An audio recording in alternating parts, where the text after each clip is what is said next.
A technikumok ranglistájának 4. helyezettje veheti át most a díját.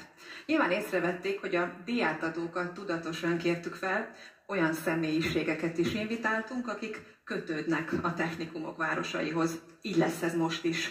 Kérem a díjátadásra a Kulturális és Innovációs Minisztérium államtitkárát, Varga Bajusz Veronikát, a Debreceni Csokonai Nemzeti Színház operaénekesét, Nagy Kirát, és a debreceni születésű 10-szeres magyar bajnok, Európa játékok bronzérmes, párizsi olimpikon gátfutót, Kerekes Grétát.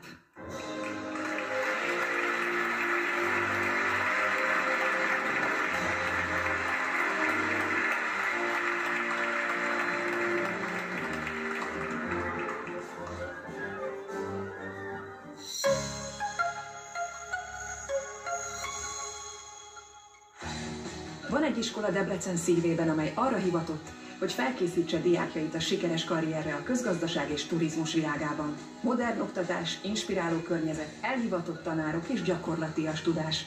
Ezekkel várja diákjait az intézmény. És persze, ami legalább ennyire fontos, barátságos közösség és Debrecen lüktető belvárosi atmoszférája. Ha valaki a tudást, a jövőképet és a nemzetközi kapcsolatokat egy helyen keresi, válassza a Debreceni Szakképzési Centrum Bethlen Gábor Közgazdasági Technikum és Kollégiumát.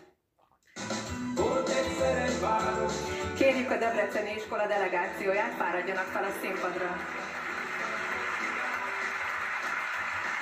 Szeretettel gratulálunk!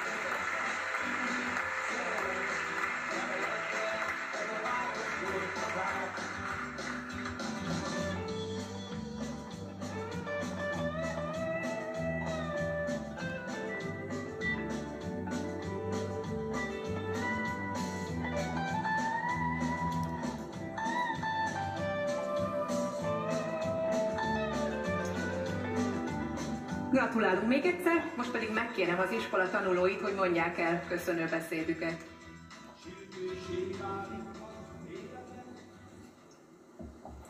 Tisztelt vendégek, tisztelt tanárok, kedves diáktársak! Nagy öröm és megtiszteltetés, hogy ma itt állhatunk és megoszthatjuk veletek az országos technikumi rangsorban elért 4. helyezésünk sikerét. Bár a mai napon iskolánk közösségének csak egy kis szelete van itt személyesen, mi azért tudjuk, hogy rengetegen követtek minket a képernyőkön keresztül is.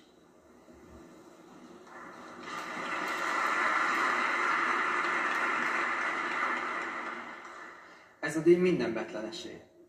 Tanárainké, akik nap mint nap inspirálnak minket tudásukkal, példamutatásukkal és türelmükkel, valamint diáktársaim